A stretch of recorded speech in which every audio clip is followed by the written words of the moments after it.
Imagine a grant writer, right? Someone who has suddenly figured out how to compress this brutal 2-day proposal drafting process into just 2 hours. And they're doing it using artificial intelligence. Which is a huge time saver. Oh, absolutely. On the surface, I mean, that looks like a massive win. But now, pivot for a second. Imagine a multi-billion-dollar private equity firm. They buy a struggling company, they immediately fire the entire leadership team, and they bring in this brand new rock star CEO for an 8-figure compensation package. Yeah, totally different world. Exactly. But that also looks like a massive aggressive upgrade. Both of these scenarios, they look like this sudden, brilliant injection of speed and capability.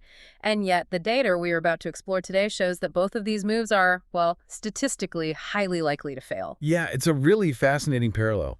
It is, because they are both falling into a productivity trap that is just quietly destroying value across the modern economy. So welcome to the deep dive.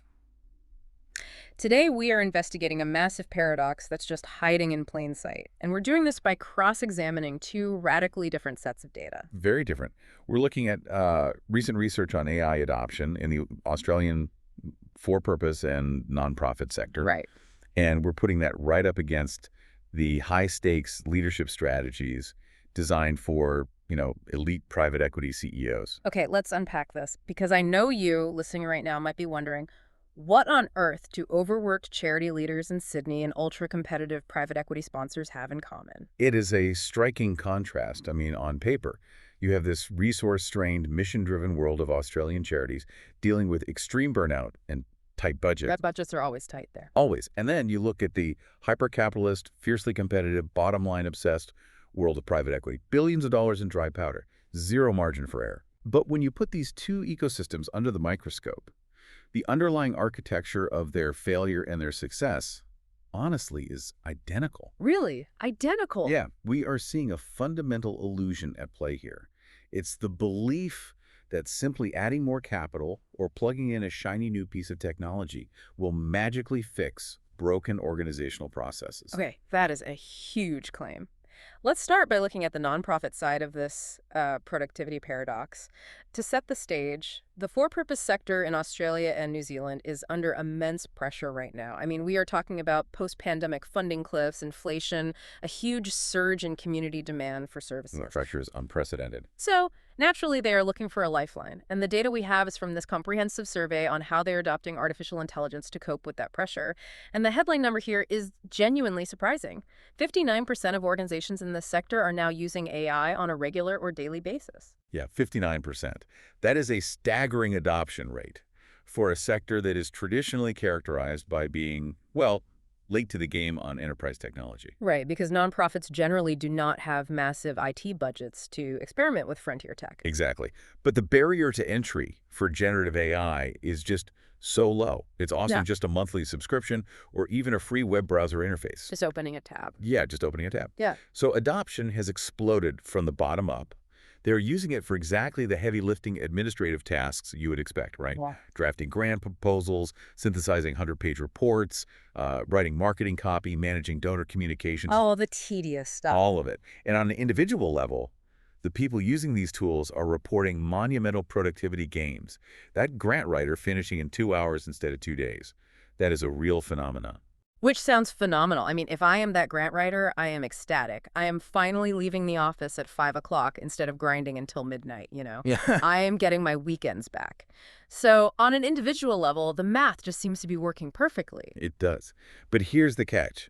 When we look at the organizational level, the story completely falls apart. Okay, why? What's happening? The survey reveals this profound disconnect. Despite that 59% regular usage, only 34% of the respondents say that AI has actually supported a higher quality of work across the organization. Wait, hold on. That is the paradox right there.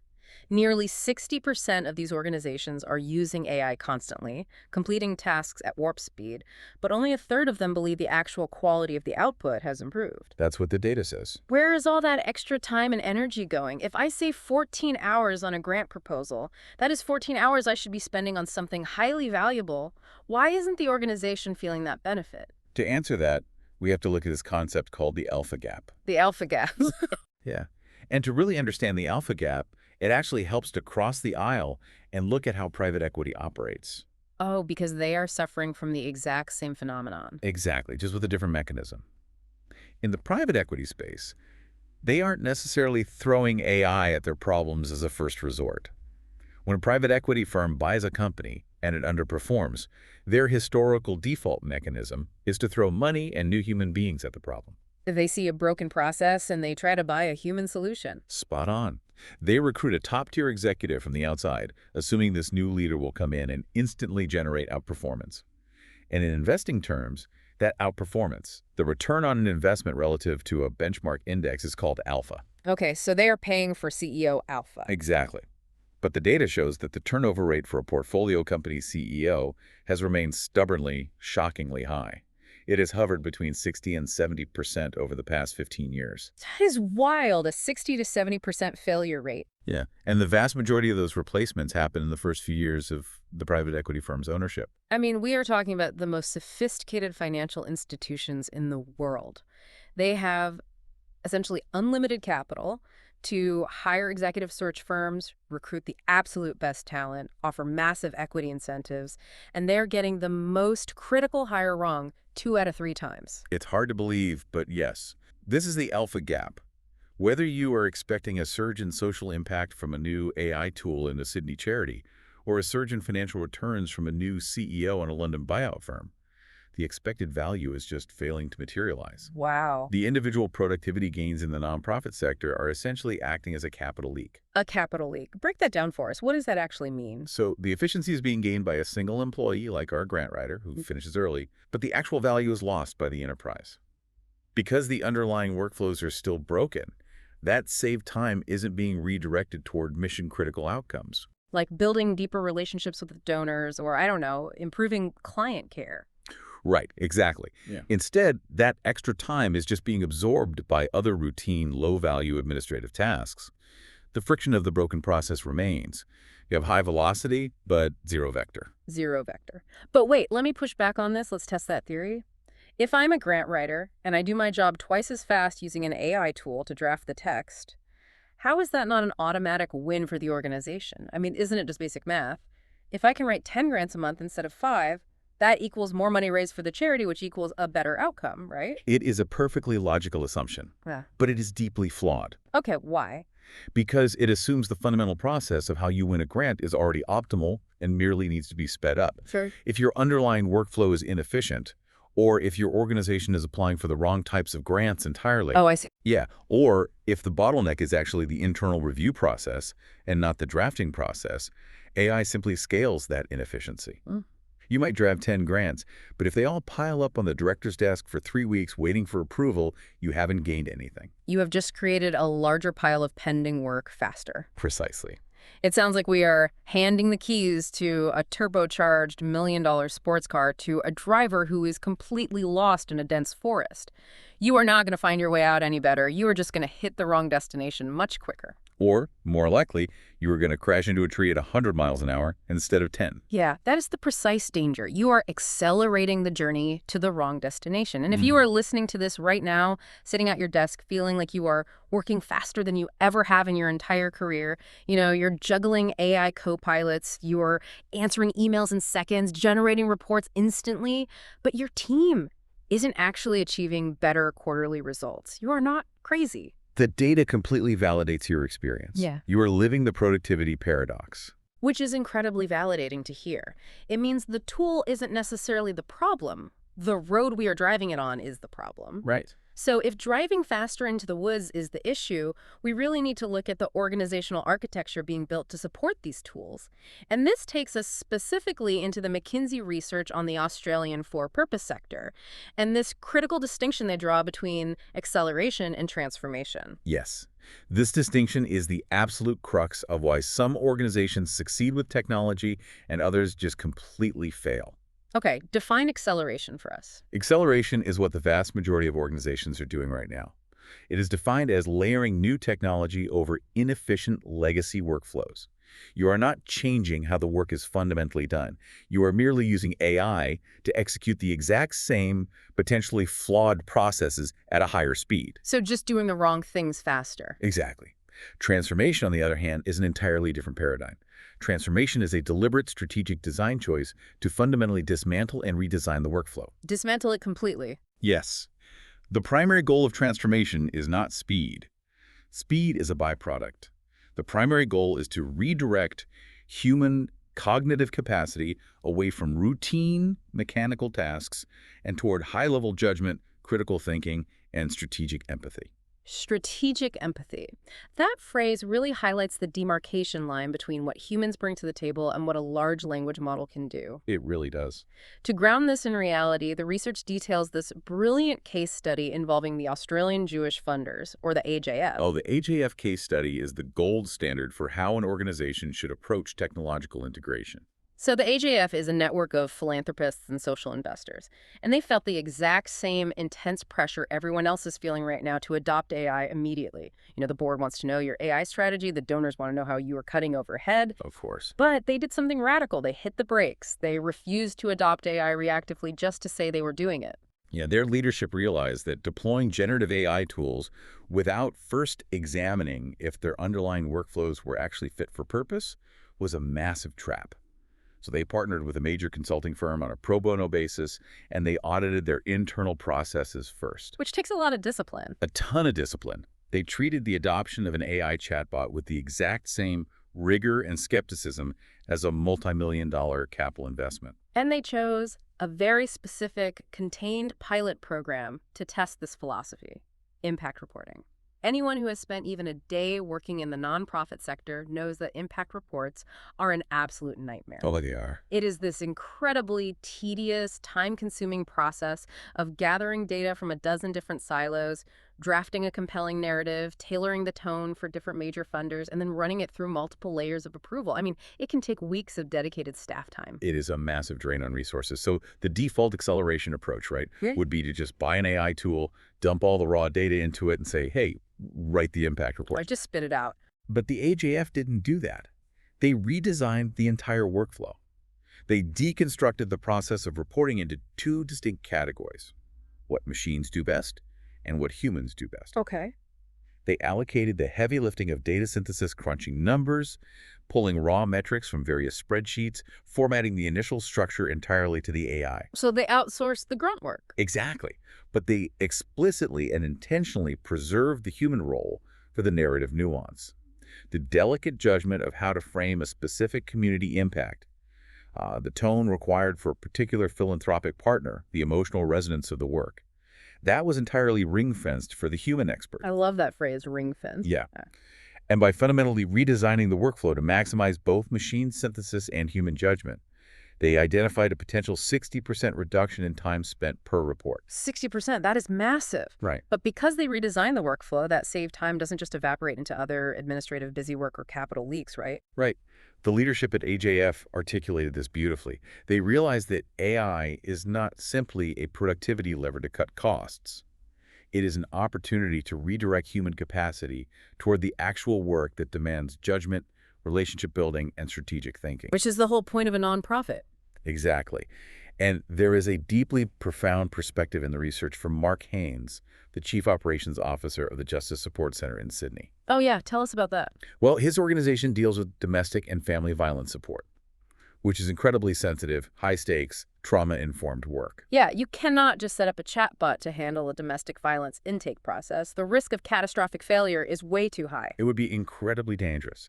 And Mark Haynes points out that AI should never replace human connection. Its purpose is to preserve the empathy, trust, and judgment that form the core of the work. If a workflow is broken or if a client is in distress, AI just scales the friction. So what does this all mean for the broader economy? I mean, it means the goal of deploying AI in the workplace, especially in any purpose-driven or client-facing work, is not headcount reduction. No, not at all. It is not about firing half of your grant writers or intake coordinators because a language model can synthesize text. It is about taking that newly freed up human capacity and redirecting it to the relationships, the complex problem solving, and the empathy that actually fulfill the core mission of the enterprise. That is the essence of transformation. You are elevating the human, not replacing them. Okay, but let's look at the reality on the ground here. Transforming workflows requires incredibly clear strategic thinking. You have to be able to map out a complex process, audit it for inefficiencies, design new systems, manage change across a team. That requires immense cognitive overhead. It's exhausting just thinking about it. Right. So what happens when the people who are supposed to be designing these elegant new workflows are utterly, completely exhausted? Because this brings us to the next section of our deep dive, and the data here is genuinely alarming. It is. We really have to talk about the physical reality of the human brain interacting with AI, specifically in the context of chronic stress and burnout. The research reveals a deeply concerning statistic. 88% of leaders in the Australian and New Zealand for-purpose sector are currently experiencing or at high risk of burnout. Almost 90%. Nearly every single leader in this space is running on fumes. And this widespread exhaustion creates a dangerous phenomenon known as a cognitive capacity gap. When you're operating in a high-demand, under-resourced environment, the introduction of AI does not automatically relieve pressure. It doesn't. No. In fact, if it is introduced without proper architectural support, it creates additional acute cognitive demands. The human worker now has to learn a new tool, constantly assess the validity of its outputs, and manage entirely new categories of technical risk. And the risks we are talking about are not minor inconveniences. The outline highlights the big three AI technical risks that are keeping these sector leaders awake at night. Let's walk through them, starting with hallucinations. Okay, so hallucinations are a known flaw in generative AI models. They occur when the system generates factually incorrect, fabricated information, but it presents it with absolute, unwavering syntactical confidence. It sounds so sure of itself. Exactly. Imagine a nonprofit legal advocacy group using an AI to draft a policy brief, and the AI invents a completely fictitious Supreme Court case to support a legal argument, citing fake dates and fake judges.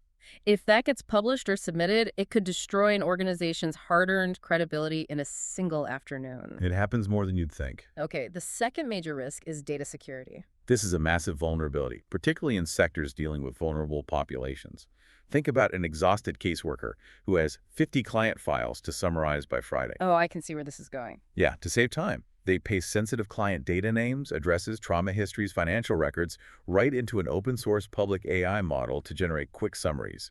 They have just inadvertently exposed highly protected information to a third-party server, creating a catastrophic breach of privacy. And the third risk is misinformation, which is the unintentional creation or amplification of biased, harmful, or culturally insensitive content because the underlying training data of the AI was flawed. Right. Now, logically, you would assume that with risks this severe, every organization would have ironclad, mandatory rules in place. But the data shows a massive governance deficit. 41% of these organizations lack any formal AI policies entirely. It's shocking. And only 21% have actually formalized them into written, enforceable guidelines. This is where we witness the dangerous collision of high-risk technology and extreme human exhaustion. The neuroscience behind how our brains interact with artificial intelligence under stress is actually fascinating. Let's get into the physical brain mechanics. How do we actually process this? So neuroimaging research demonstrates that the human brain possesses natural, built-in error detection networks, specifically areas like the anterior cingulate cortex. Anterior cingulate cortex. Okay. Yeah, and these regions light up when we encounter information, including AI-generated content, that feels just a little bit off. For example, if you are listening to a synthetic AI voice on a phone call, even if the tone is incredibly realistic, your brain's error detection center usually activates. Like it senses something is wrong. Yes. It subconsciously registers the lack of breath sounds, the slightly unnatural cadence, or the absence of micro-hesitations. We basically have a biological spam filter. Our intuition flags it. Exactly. We have a biological anomaly detector. However, the crucial finding is that sustained stress, high cortisol levels, and chronic burnout physically suppress those intuitive signals. Wait, really? Yes. When a professional is operating under severe cognitive load, their brain literally dims the error detection region to conserve energy for basic functioning. They lose the cognitive capacity to scrutinize information. They stop investigating the off signals. Wow. So when we are tired, we take mental shortcuts because we simply don't have the glucose or the energy to critically analyze every sentence a computer spits out. Exactly.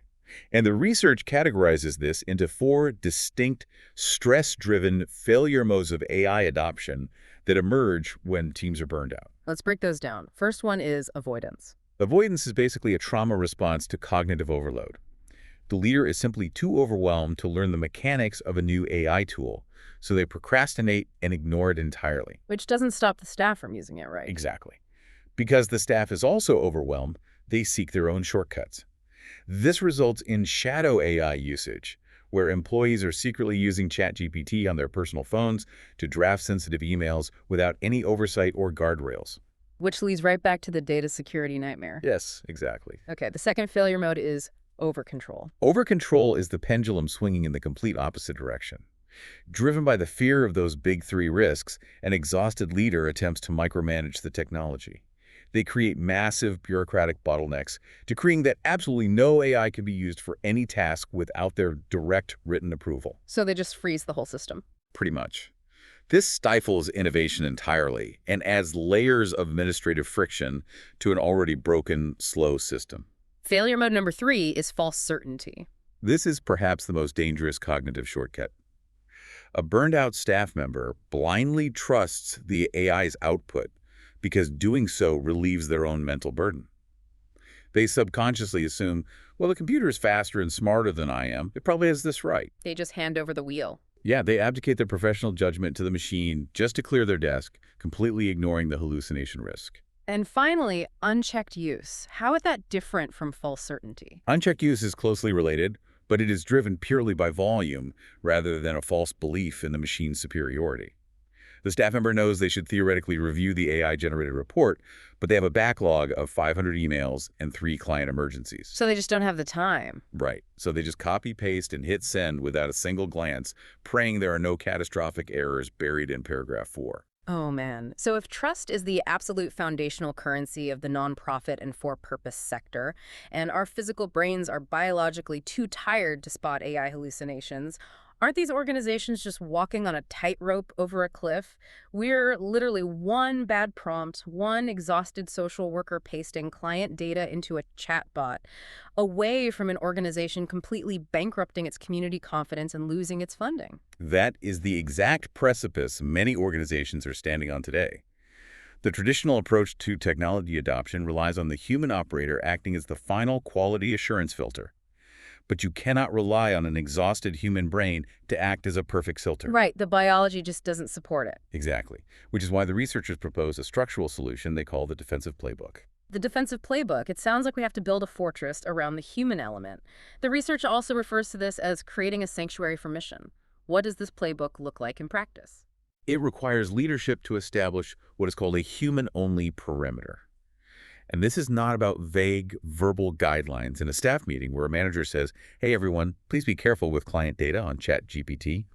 We are talking about strict, explicit, written policies, often coded directly into the organization's IT infrastructure. You establish immutable red lines. Give me some examples of those red lines. What goes inside the perimeter? Identifiable personal data, sensitive legal correspondence, financial records, and most importantly, any empathy-based judgment involving complex trauma. These domains must be strictly, permanently excluded from AI tools by written policy. No exceptions, no guessing allowed. By drawing that hard line, you are taking the decision-making burden completely off the exhausted employee. Yes. You don't ask them to evaluate the risk of a specific prompt at 4:30 p.m. on a Friday. You just engineer the environment so that they know under absolutely no circumstances does client data cross this line. It protects their cognitive space.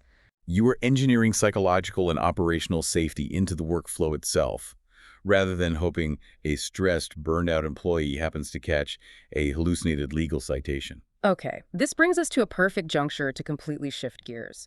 We have spent a significant amount of time unpacking the nonprofit world, where the reflex reaction to stress, burnout, and broken processes is to try and buy a new technological tool. Right. Now, let's look at the hyper-capitalist, ultra-competitive world of private equity. Because in PE, as we established earlier, the reflex reaction to a broken process isn't buying a software license, it is buying a brand new human being.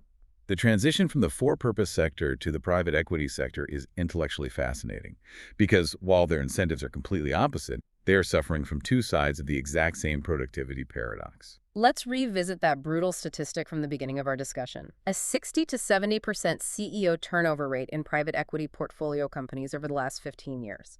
Why is the failure rate at the absolute pinnacle of corporate leadership so astronomical? It comes down to a fundamental miscalculation in what they call the buy versus build dilemma.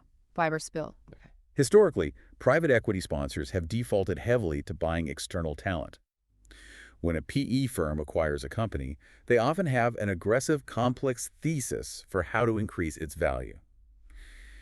If the current leadership team misses a quarterly target or doesn't immediately adapt to the PE firm's aggressive cadence, the immediate reflex is to fire the incumbent CEO and launch a massive search for an external rock star from the broader market. They assume they can just write a massive check and purchase guaranteed outperformance. They view leadership as a plug-and-play commodity. But the massive hidden cost of buying external talent is severely underestimated by the industry. What are those costs? Let's look at the mechanics of this. When a PE firm fires a CEO and launches a search for an elite, top-tier replacement, that process takes anywhere from 6 to 12 months. Half a year to a full year just to fill the seat? That's an eternity in business. During that window, the portfolio company enters a dangerous leadership vacuum. If the incumbent leader is somehow kept on as a lame duck, they're operating under a massive cloud of uncertainty. Strategic execution grinds to a halt.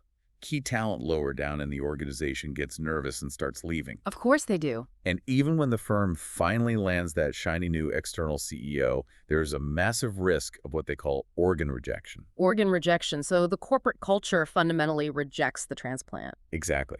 The new CEO comes in with their own playbook, their own culture, and their own trusted lieutenants, and it aggressively clashes with the legacy organization. The friction just destroys value.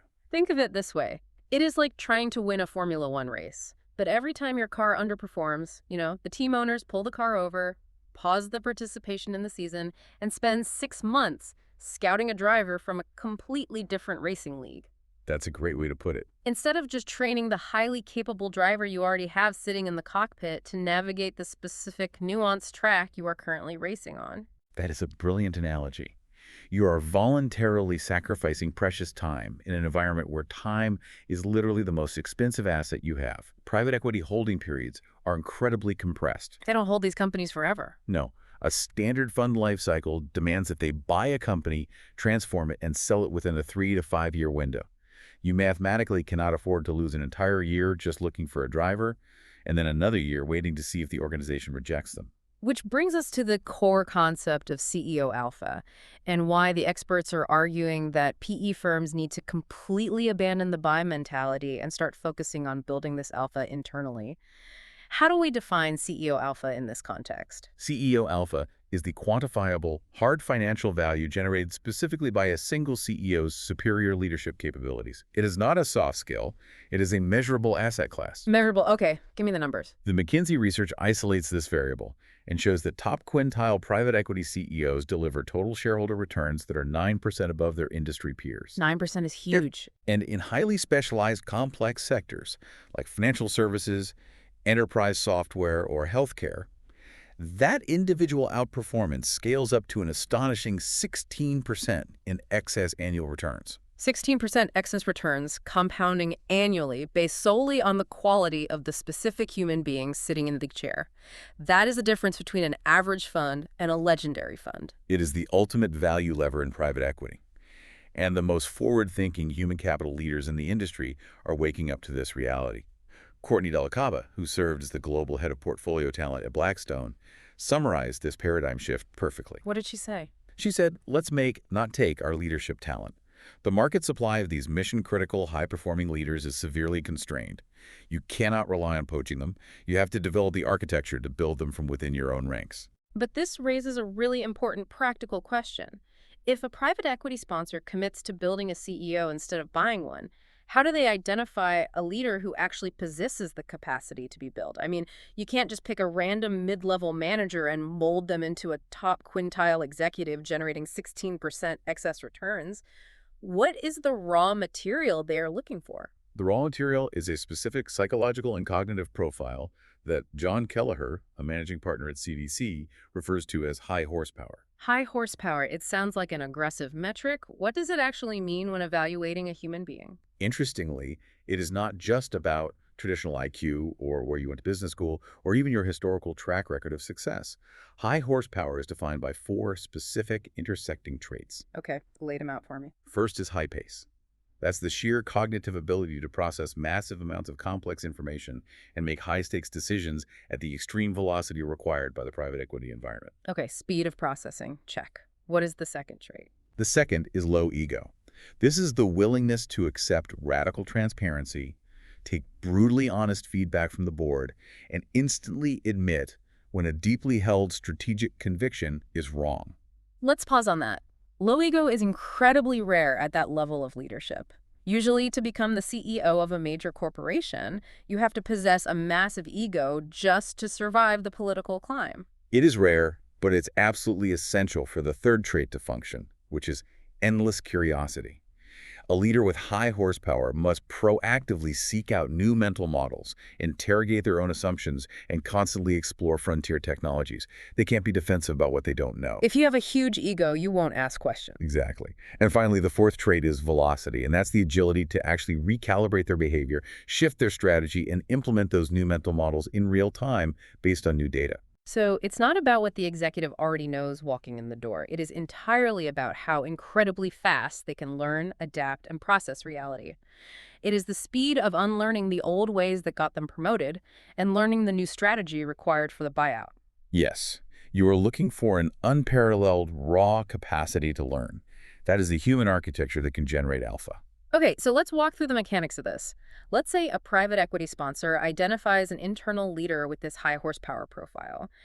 How exactly does that specific leader translate their fast learning and low ego into 16% excess financial returns? What is the actual tactical playbook they are executing? This takes us into the anatomy of CEO alpha. The research framework outlines what they call the 10 essentials of CEO Alpha. These are the 10 specific master-level competencies a leader must execute to generate that extreme outperformance. And the framework is extensive. It includes elements like board and sponsor governance, advanced financial decision-making, rapid earnings acceleration, strategic planning, managing inorganic growth through mergers and acquisitions, integrating frontier technologies like AI, and exit preparation. It's a daunting list. It's basically a comprehensive MBA in a single list. Yeah. But the elite PE leader knows that they cannot focus on all 10 essentials equally on day one.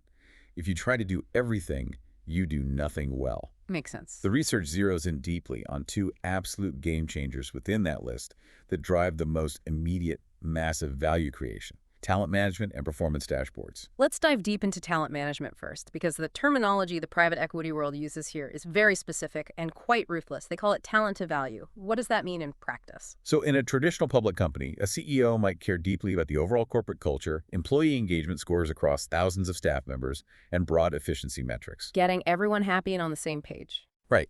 In private equity, the elite CEO views talent through a single, hyper-focused lens, matching the absolute best human talent to the specific, critical roles that directly underpin the investment thesis. Broad headcount doesn't matter. Only the critical roles matter. The data point provided in the research on this is honestly mind-blowing. It notes a specific PE portfolio company where they conducted a deep dive talent to value analysis, and they found that out of an entire enterprise of thousands of employees, just 37 specific roles drove 80% of the company's EBITDA. 37 specific seats in the entire organization. Let me define EBITDA quickly for anyone who doesn't live in financial spreadsheets. It stands for earnings before interest, taxes, depreciation, and amortization. Basically, it is the raw operational cash profit of the business before the accountants and the tax lawyers get to it. It is the core metric of value in PE. So you have thousands of employees, but only 37 people are actually moving the needle on 80% of that cash profit. That completely flips how you think about human resources. It forces a radical reprioritization. If you are the CEO, you shouldn't be spending your time agonizing over a 2% across-the-board efficiency cut or worrying about the general performance review process for mid-level marketing coordinators. You just don't have the time. No, you should be obsessing entirely over who is sitting in those 37 chairs. Are they A players? Do they have the resources they need? Are there any roadblocks in their way? If you secure the absolute best talent for those 37 roles, you have essentially secured the financial success of the entire acquisition. I have to push back on this a bit, though. From a pure mathematical standpoint, it makes sense. But what does that mean for the other 3,000 employees? Are they just expendable cogs? Yeah. Does this relentless focus on 37 people destroy the broader culture and morale of the company? It is a valid critique, and it is the razor's edge a PE CEO has to walk. The counter-argument from the PE perspective is that if those 37 roles fail, the company defaults on its debt and all 3,000 people lose their jobs. Well, that's grim but true. Yeah, the role of the CEO isn't to make everyone feel equally important. It is to ensure the survival and growth of the enterprise. And the data proves that speed in this area is the ultimate multiplier. CEOs who optimize their critical talent within the very first year of ownership achieve 2.5 times the return on their initial investment compared to CEOs who delay those tough personnel decisions. You cannot afford to be sentimental. So talent to value is the engine of outperformance. You put the absolute best human capital in those critical roles. But an engine is useless without a steering wheel and a dashboard to monitor its health, which brings us to the second massive game changer, cascaded performance dashboards. Traditional public company reporting is notoriously slow. It is usually quarterly, and it is highly aggregated. By the time the CEO gets the data and analyzes it, the quarter is over. It is autopsy data. It tells you why the patient died, but it doesn't help you save them. In the compressed timeline of private equity, autopsy data is insufficient. The elite PE leader demands granular, real-time, integrated performance dashboards that cascade down through every level of the organization. The research gives a brilliant, concrete anecdote to explain why this integrated view is so crucial. There was a PE-owned company that was analyzing its financials, and they saw a massive, unexplained spike in labor costs on their profit and loss statement. Right. Now, if you are a traditional manager just looking at a high-level financial spreadsheet, your immediate assumption is going to be that wage inflation is out of control or that baseline worker productivity has plummeted. The standard knee-jerk reaction would be to instantly freeze hiring, aggressively cut overtime across the board, or try to renegotiate union contracts. Exactly. But because this specific CEO had built an integrated dashboard, meaning it didn't just show financial data in a vacuum, but layered operational metrics and safety data on top of the financials, they were able to dig much deeper into the root cause. And what was it? The dashboard revealed a direct, undeniable correlation between the high labor costs and poor workplace safety standards. Wait, safety standards? Yes. The data showed that workplace injuries were causing significant, localized downtime on the production line. When a key employee got hurt, the entire line had to stop, and other workers had to be paid premium overtime wages to cover the lost production and catch up on the backlog. Wow. So the root cause of the financial hemorrhage wasn't bloated wages or lazy workers, it was a flawed safety protocol.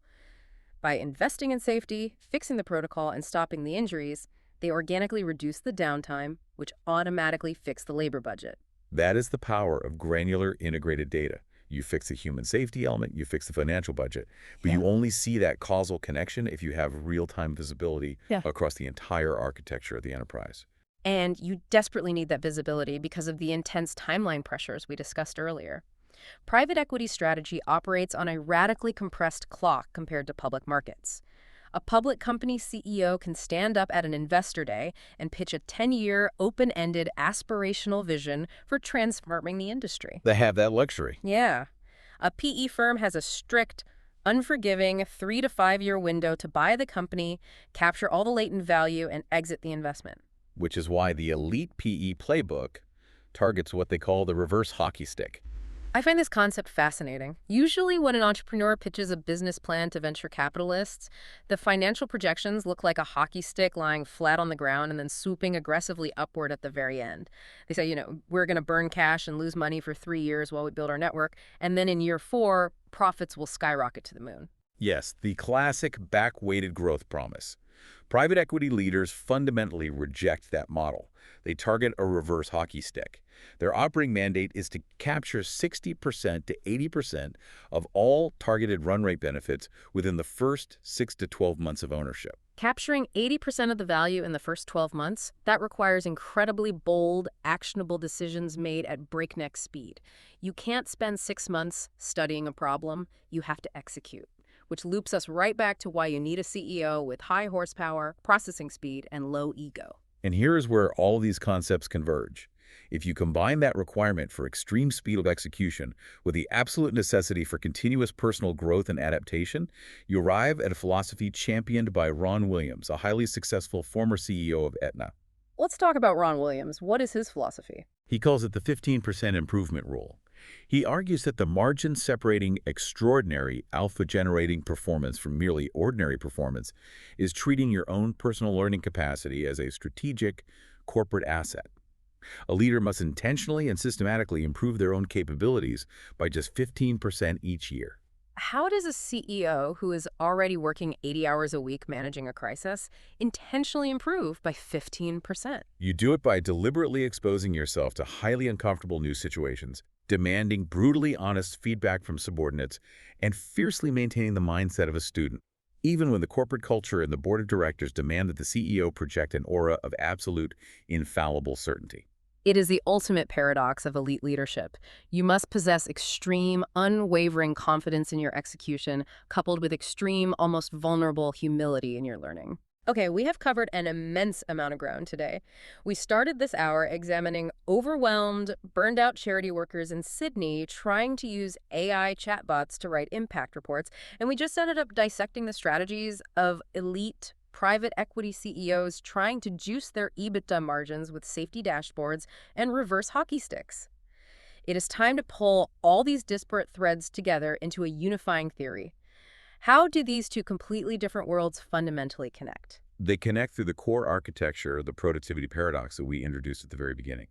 Both of these sectors, the mission-driven nonprofit world and the hyper-capitalist PE world, are currently trapped in a dangerous cycle of acceleration. They are just doing the exact same things, but trying to do them faster. Exactly.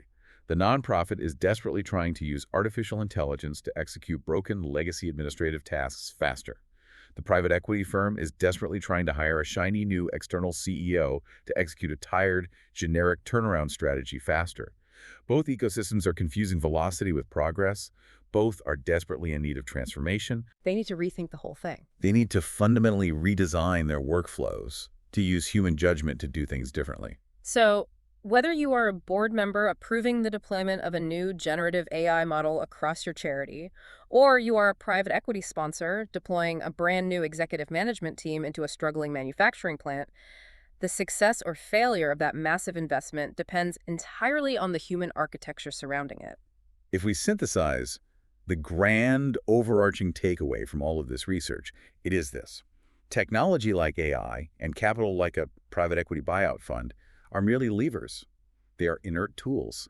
Their effectiveness, their ability to generate true alpha, is determined entirely by the human capacity to direct them. If you do not use your new AI tool to clear the cognitive space necessary to support those 37 critical roles that actually drive 80% of your organizational value, you are completely wasting the technology.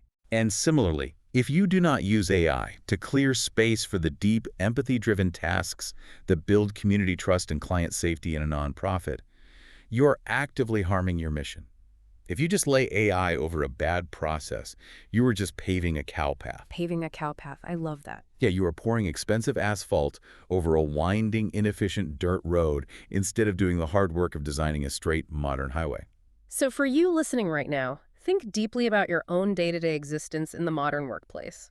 If you are overwhelmed, if you feel that creeping, chronic burnout that 88% of leaders are feeling, the answer is not just downloading a new AI scheduling tool to cram more meetings into your day, or hoping your company hires a new savior CEO who will magically fix the culture. It really isn't. The answer is auditing your own workflow.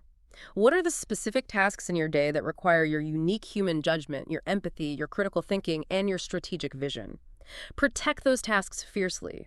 Build a human-only perimeter around them. And let the machines and the algorithms handle the raw data synthesis. Protect your cognitive space to think, because in a rapidly approaching future characterized by infinite commoditized computing speed, nuanced human judgment is going to be the only finite, truly valuable resource left on the board. I want to leave you with a final concept to mull over, something that builds on everything we have unpacked today. We have spent this entire deep dive talking about speed, the speed of learning the high horsepower required to adapt, and the reverse hockey stick speed of execution. But consider this. We also learned today that the human brain's natural biological error detection networks fail completely under the stress of high-speed cognitive load. Right. We learned that broken legacy human processes just get exponentially scaled and worsened by the speed of AI. So, what if the most vital, indispensable leadership skill of the next decade isn't learning how to rapidly adopt the newest technology? What if the true superpower is mastering the art of unlearning our obsession with mere speed? What if having the courage to actively slow down, audit the process, and redesign the human architecture is the only mathematical way to actually move forward? That is a profound question to end on, and one every leader needs to ask themselves. Thank you for joining us on this deep dive into the source material. We hope this exploration gave you some serious aha moments to take back to your own workflows and your own teams. Keep learning, keep questioning the underlying process, and we will see you on the next deep dive.